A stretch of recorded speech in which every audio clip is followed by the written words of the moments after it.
Alright, so today I'm going to be walking you through a full wheel bearing service. Tapered style roller bearings need serviced every 10 to 15,000 miles according to your owner's manual, so you'll want to check that. On older vehicles where it's either front wheel drive only or rear wheel drive only, the dead axle on those vehicles usually used tapered roller bearings. On modern vehicles, you won't run into this very often because they've gone to hub assemblies or press-in style ball bearings, and so those ones just get replaced, they don't get serviced. So here we are working on this 91 Ford Ranger. It's rear wheel drive only, so our front axle is dead and we are going to service these wheel bearings. So to begin the service, what I always do is I get a feel for what play exists in the bearings right now. And what you do is you grab the tire at the 12 o'clock and the 6 o'clock position and just kind of rock it back and forth and feel for that little bit of popping sensation in the wheel. Now there should be just a tiny bit of back and forth movement, and it's kind of hard to describe or do on a video, but the more of these that you'll do, you'll know when it's good. And at the end of this video, when we set the preload on these bearings again, we'll walk you through how to get that correct. But right now, to me, this feels like it's got a little bit too much play, and so this service will be good for multiple reasons. So we're gonna go ahead and remove this tire, we're gonna take the brakes apart, and then we will inspect those bearings on the inside, clean them up a little bit, replace the rear seal on this, and then we'll put it all back together, set the preload on the bearings, and that will complete this service. All right, so now we've got the tire removed and I've gone ahead and taken off the brake caliper so it's out of our way. And so to get to the bearings, we're gonna have to remove this grease cap. And so we're gonna use a flathead chisel and a hammer and just kind of work our way around.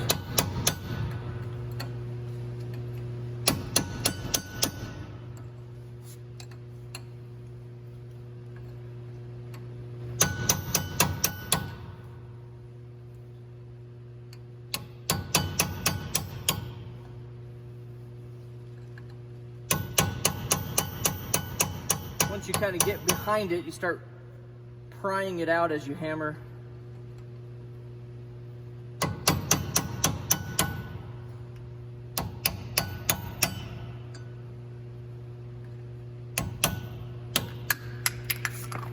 Okay, and now we're just going to clean this up just a little bit, and then I'll show you how to proceed. Okay, so now that we got it cleaned up just a little bit, the first thing we're going to remove is this cotter pin that you can see bent into this spot. And so to do that, I'm just going to take my flathead screwdriver and kind of bend this piece down a little bit. Then I'll grab some needle nose pliers and kind of bend it as straight as I can get it. And then grab a pair of dikes or diagonal side cutters here and grab onto the top of that, bite in just a little bit to give it some grip, and then work its way out like that. Okay? Now that the cotter pin's removed, we can take off this retainer. This retainer prevents this nut right here from rotating and changing the adjustment on those bearings. So I'm going to clean it up just a little bit more so you can see that adjustment nut. And don't be surprised if that nut isn't very tight, because again, it sets the preload on these bearings, and the preload's not supposed to be extremely tight. So a lot of times you can just grab this and loosen it by hand. That's not the case this time, so we'll get our sockets and everything ready to go, and then we'll remove this and inspect those bearings. Okay, so I've got this nut broken loose now, so we're just going to back it out, and behind the nut there should be a washer, which we see right there. Just grab a magnet and kind of slide that off, and then you'll see that that bearing is coming off with it. So that's the first bearing we're going to inspect. So we'll get it cleaned up and take a look at it. And then now, since the caliper's already removed, we can go ahead and remove this whole brake rotor. And on the back side, you'll see there's another bearing there, but I can't get it out because there's a wheel seal. So we'll have to remove that wheel seal and replace it. And then on the car still, or the truck in this case, This is called the spindle. So this is what the bearings are riding on. Remember, it's a dead axle, so there's nothing coming through here. It's just a spindle that lets the wheel spin around it. Okay, so I got the brake rotor off and we got it over to a bench. We're gonna use this tool right here to get this seal out. So just kind of get that claw right up underneath the lip and just pry it out. Okay, so that's what the wheel seal looks like. And you have to replace this once you remove it because we just dented it in 2 different places taking it off, and that's inevitable. Plus, you should replace it anyways just to make sure it's working right. Now that it's out of the way, we can take out the other bearing on the back, which you'll notice is a little bit bigger. So we'll clean that up too and inspect it. The races for these bearings are pressed into the rotor assembly. So there's one race. And so if you find that these bearings are bad after you clean them up, you can't just replace the bearings, you have to replace the races with them. So you're gonna have to pop these out and hammer in the new ones. And so to do that, if you go in from the, like if I wanted to push out the little one right now, there's a little ledge down in there that I can get in with a hammer and a punch, and I'll punch that one out, and then I'll flip it over and go in from the other direction to pop out the other one. When you're ready to put the new races in, it's nice to have a kit like this over here where I have these adapters that fit the bearing race. And what you do is just put them on a handle like this one right here, and you can use that to hammer in those races without damaging them. All right, but I don't suspect we're going to have to replace the bearings on this job. So far, I think the bearings look just fine, but we'll verify that after we clean them up. And so let's head to the solvent tank and get cleaning. All right, so we're ready to clean up these bearings. This is a solvent tank right here, and so we'll go ahead and turn that on. And then you just need like a brush. I tend to use a toothbrush most of the time, and you just take that bearing and run it under the solvent. Roll the rollers so you make sure you get all that grease out of the cage, and then just kind of use the toothbrush or whatever brush you're using to work that grease out of there. You should probably use gloves when you do this. I know I'm not. This will dry out your skin pretty bad, so make sure you wash your hands really well if you're not using gloves. And just know that solvent eats pretty much anything that is not metal. So this toothbrush, for example, if I let it sit in the solvent, when I come back later, it'll be eaten away.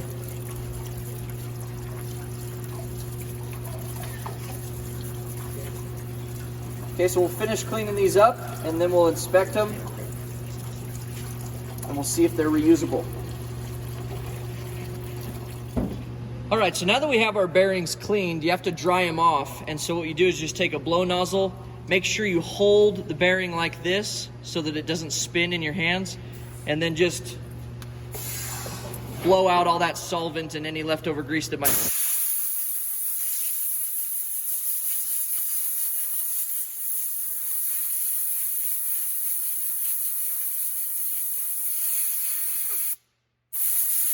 Now, if you don't hold the cage like you're supposed to, and you do this and let it spin, if you do that long enough, you're going to create enough velocity that this thing will just shatter in your hands. It's a very dangerous thing to do, so make sure you're holding on to that cage.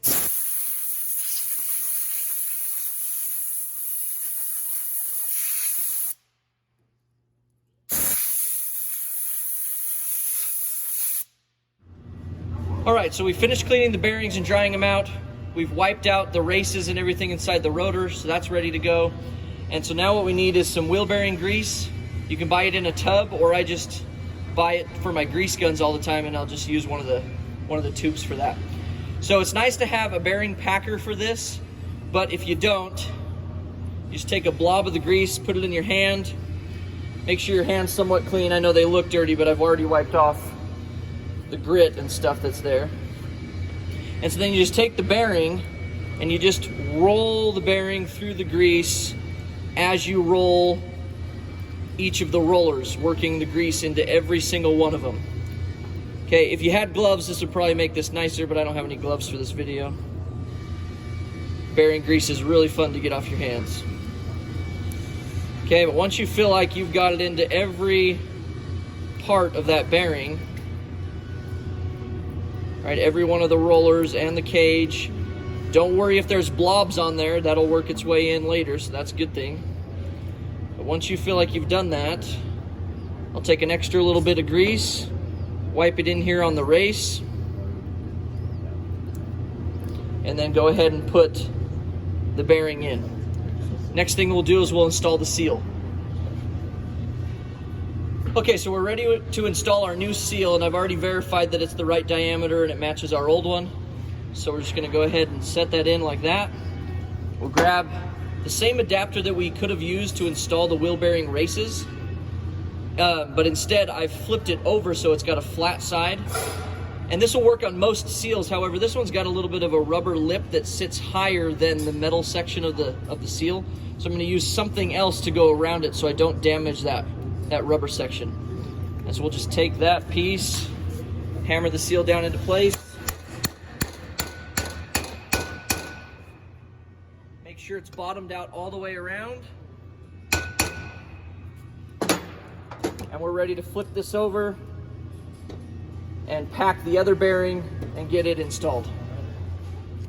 Okay, so we've finished installing the seal. We're ready to put this thing back together. We've come back to the vehicle here. I've cleaned off the spindle, as you can see. I've cleaned off all the other parts that we removed. And so before we put the rotor back on, I'm just gonna wipe a little bit of new grease on the spindle.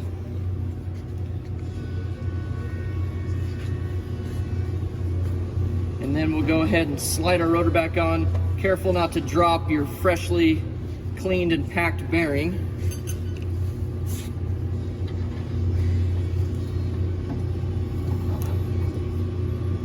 Okay, and then I'll put just a little bit more grease on the outside of this.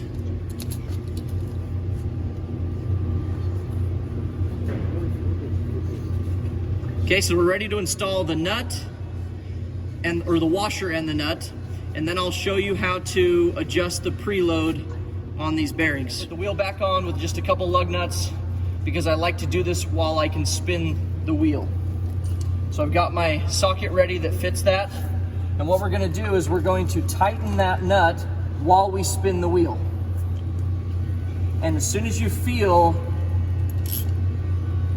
it bottom out, just stop and then back it off just a little bit and then spin it again and tighten it again. And what you're doing is you're just kind of making sure that those bearings are fully seated in their races. As I do that 2 or 3 times, back it off every time. And then once you feel like you've done that 2 or 3 times and everything's seated, you come to the stop one last time. And if you feel the wheel right now, if I try to rock it, there's absolutely no play. Okay, no play is not good. That will burn up our bearing. So instead, what we're gonna do is we're gonna back off that nut about 1/8 of a turn to maybe 1/4 of a turn and feel the wheel again. How much play back and forth, also how does it roll. Okay, again, this is kind of a feel thing, and I think that feels pretty good. And then I might do it a little bit differently than some, but to finish this off, I like to just take it and do it hand tight, just that last little bit, making sure that it's not too much. And then I think the adjustment's done. If you really wanted to make sure that this was right, I bet there's a specification somewhere that might tell you the torque spec on this nut. But we're doing it purely off of feel today. And there's probably another specification that tells you how much back and forth movement there might be. So you could put a dial indicator on the rim, rock it back and forth, and actually take a measurement. But as far as I think it's good. So we're gonna go ahead and put the retainer back on, replace it with a new cotter pin, okay? And then put our dust cap back on and finish the job. That's it.